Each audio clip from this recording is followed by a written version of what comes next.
So me and my business partner Cameron took a road trip out to South Carolina to meet up with one of my students who bought his first car wash and laundromat in less than 4 months of being in my program. And so he's bought a couple vending machines from Cameron, my partner, and we are going to go deliver those to him and just kind of meet him. I've met him one time in Tampa at my live event that I had back in June of this year. And so now we're going to go meet up with him, check out his laundromat, see what he's got going on there. And I'm, going to also talk to him about what I think should be his first steps on getting his car wash up and running. That's attached to that as well. So I did take a vlog of the whole thing. So you're about to see all of our adventures going over there and kind of what we got into. But James was super happy to see us. We were, really glad to see him. We always have a great time with him. So check it out. So James is buying a snack machine and a drink machine from Cam. So they are getting it off the trailer and I'm supervising and holding the door. So they had to take the door off to get the snack machine in, and now they're trying to get the drink machine in. So we'll see how this goes. But this will definitely add more income to James's laundromat for sure. I'm in here putting chains in James' machine for him while they put the door back on. So they're putting the door back on and I'm putting nickels in so that he can get product in here, get sodas in the soda machine, and start making money with his vending machines. He's stocking his new machines. What's been your favorite part of owning the laundromat so far? Believe it or not, the hands-on nature of it. The hands-on nature, yeah, okay. You get to learn, and you're making money while you're doing it. Yeah. And the passivity of the income, of course. Oh yeah. Passive income is really good. Yeah, he just collected some quarters earlier. He used them to fill up both of these machines for the change, and then laid the rest over here. So he's making money. Yeah, absolutely. He's making money. And when James bought this place, it really wasn't perfect. Like he's just been doing things a little at a time. You don't have to come in here with $40,000 and overnight have the thing looking brand new, perfect condition, all that. He's still making money. He's still got some, he's still got some washers and dryers he wants to fix up. He's owned it for a few months now and just now added a snack machine and a drink machine in here. Next priority is going to be getting a vending machine in here that dispenses soap, dryer sheets, stuff like that. And he's just doing it a little at a time, which is okay. That's what I've done with every business I've ever owned. So Sam agrees. So you guys can do this too, honestly. Like we're not special. All three of us standing here, we were not born into this. We made these businesses happen ourselves.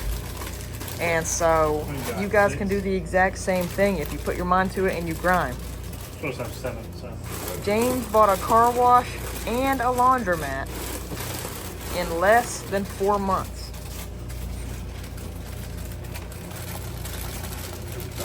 So he's killing it. He's the definition of truly self-made. And might I add, James bought this place with no money down, no credit, no tax returns, using creative finance. Yep. No money out of my pocket. No money out of his pocket to buy this place. He's also doing creative finance on these vending machines too. He creative finances everything out here. You can literally though, guys, like buy anything creative finance. Like you guys are using creative finance every day. You go to the grocery store, you take out your credit card, you're using someone else's money to pay for those groceries. You walk out of the grocery store holding those groceries you bought, using someone else's money, the credit card company's money, and all you have to prove for it is a receipt. The grocery store does not care whose money you spent buying those groceries as long as they get their money. It's the same thing we're doing with creative finance, day in and day out, and you can do it too. And when James bought his laundromat, he also bought a car wash as well. So the laundromat, obviously it's up and running, right? It's good to go. However, the car wash is still shut down. It's just a shell. So these right here, this is insane. These are some of the oldest meter boxes I've ever seen right here. This is definitely going to have to be replaced right here. Pretty much everything in this bay is. It's gonna need new signage for sure. These are rough right here. I'd like to get him some with his logo, do some rebranding and stuff like that in these. The drain grates are good, obviously. The concrete is still in good shape. The walls are in good shape other than some graffiti right there. It really just needs some cleaning up, right, out here in the back. He's definitely gonna have new lines run right through here. These, he's gonna have, you know, the high pressure and the low pressure. Each one of those run you anywhere from 30 to 40 bucks. So that's not gonna be a big issue. He's gonna have new gun sprayers, new wands on these things, new foam brushes. So with about everything included, you're gonna be looking at just like the in-bay equipment. It's probably gonna run you about $200. Now that's not including the meter boxes. Those are a different ball game. Those are gonna be a few thousand. But I told him, I said, you know, just get 1 or 2 bays running at a time. These are 4 bays, obviously right here.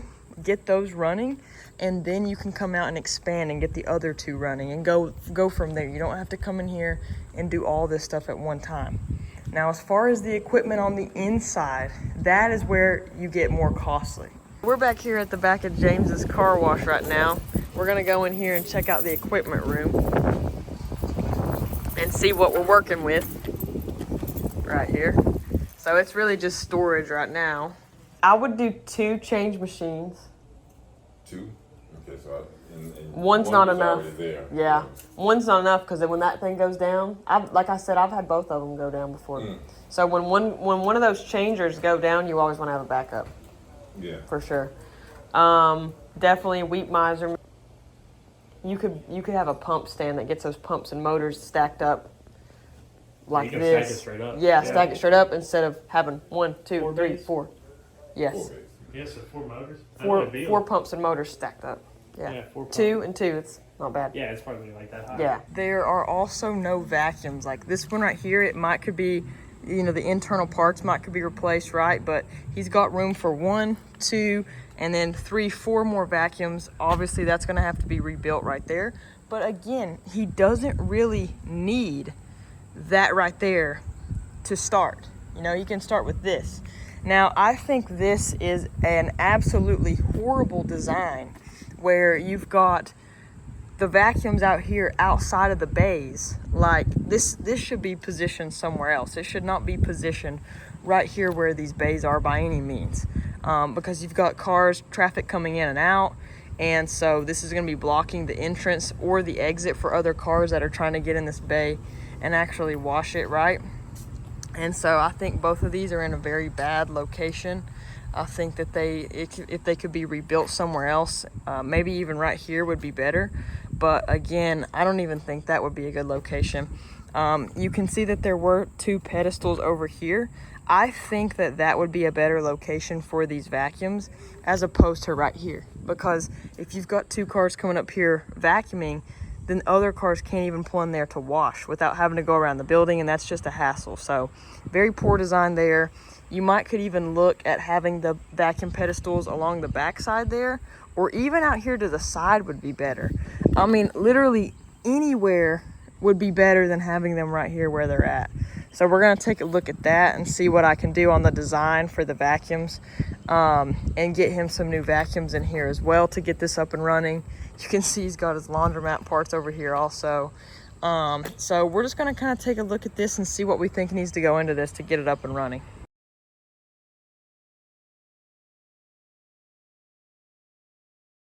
Best part right here, he's collecting his quarters. My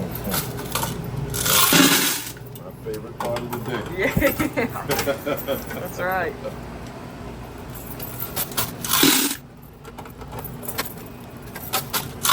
I'll just try it right here.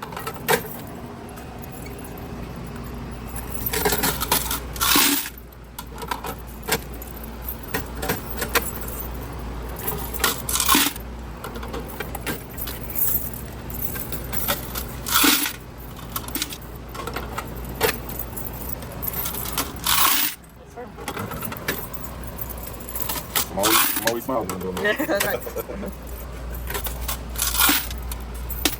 Don't forget to watch. Yeah.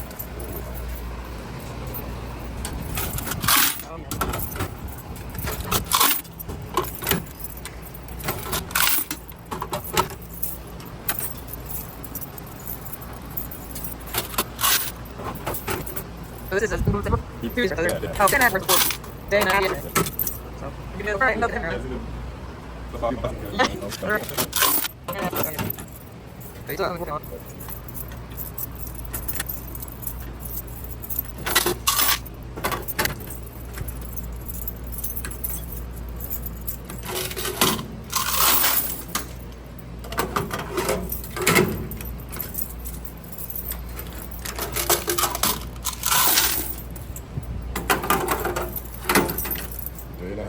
Day and a half right there.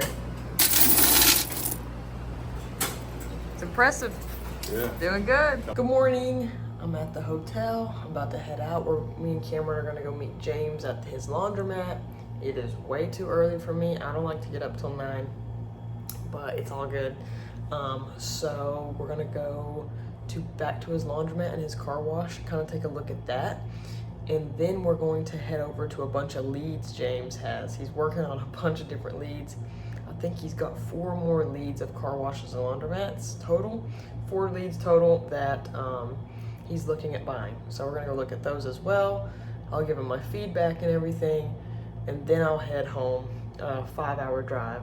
So very quick trip, but it's been very good, very worth it, and it's been so much fun looking and seeing James's property. So we're at this laundromat, and James was like, yeah, you can still see my letter right there. You can kind of see where it is right there, from where he was driving for dollars and was going around dropping off letters and everything. Dropping off letters. I still drop off letters. He's got a car wash and laundromat. Folder. I don't have it with me. I still have a big folder of letters for laundromats and car washes. I love it. That's hilarious. Yeah. That's how you know he's a go-getter right there. Yeah. So hopefully you enjoyed that vlog. Now, if you are interested in buying your first car wash or laundromat, click the link down in the description. I help people all across the US do exactly what James did all the time. Me, like I said in the video, Cameron, and James started out in the same position you are. We weren't born into this. We weren't born into a real estate wealthy family. We did everything from the ground up. So you can do it too, just like James did. So car washes and laundromats are phenomenal businesses to get into. They don't require a lot of your time, and you can buy car washes and laundromats that are in other states, hours away from you, and do it virtually. This isn't a restaurant that you have to go to all the time. This isn't, a pet grooming salon that you're gonna have to be going to and working at. It's passive income. So click the link in the description, and I hope to see you on one of my free trainings that I do. And yes, they actually are completely free.